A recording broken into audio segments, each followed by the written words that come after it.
حضرت محمد صلی اللہ علیہ وآلہ وسلم کے زمانے میں مدینہ منورہ میں ایک شخص رہتا تھا جو بہت ہی نیک صورت اور اللہ تعالیٰ کی عبادت کرتا تھا، لیکن وہ شخص بعض اوقات رات میں چھپ کر لوگوں کے ہاں چوری کرتا تھا۔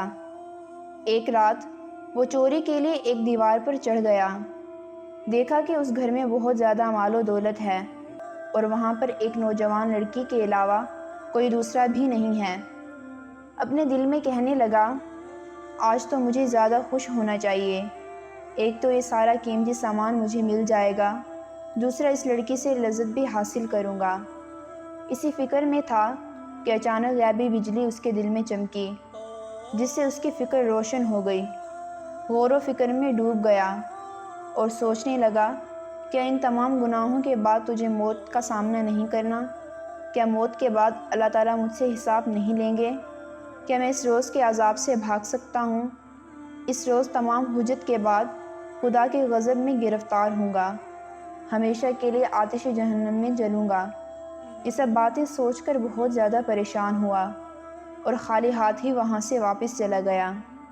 جیسے ہی صبح ہوئی، اپنے اسی ظاہری اور بناوٹی لباس میں رسول کریم صلی اللہ علیہ وآلہ وسلم کی خدمت میں حاضر ہوا۔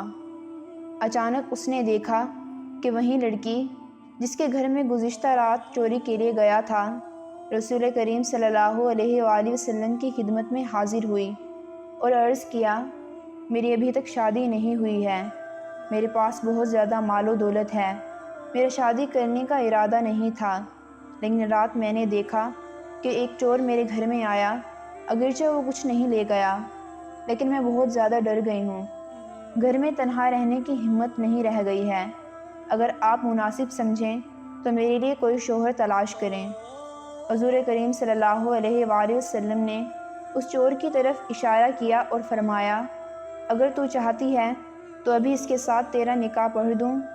چنانچہ اس نے عرض کیا، میری طرف سے کوئی رکاوٹ نہیں ہے۔ چنانچہ نبی کریم صلی اللہ علیہ وآلہ وسلم نے اسی وقت ان دونوں کا نکاح کر دیا۔ دونوں ایک ساتھ اس کے گھر میں گئے۔ اس نے اپنا واقعہ بیان کیا کہ وہ چور میں ہی تھا، اگر میں نے چوری کی ہوتی اور تجھ سے ناجائز رابطہ کیا ہوتا تو میں چوری کا قصوروار بھی ہوتا اور زنا کا گناہ بھی کرتا، جبکہ یہ وصال ایک رات سے زیادہ نہ ہوتا اور وہ بھی حرام طریقے سے، لیکن چونکہ میں نے خدا اور قیامت کو یاد کر لیا اور گناہ میں صبر کیا اور خدا کی حرام کردہ چیزوں سے اجتناب کیا، اللہ تعالیٰ نے بھی اس طرح مقدر فرمایا کہ اب اسی گھر کے دروازے سے داخل ہوا ہوں اور ساری عمر تیرے ساتھ زندگی بسر کروں گا۔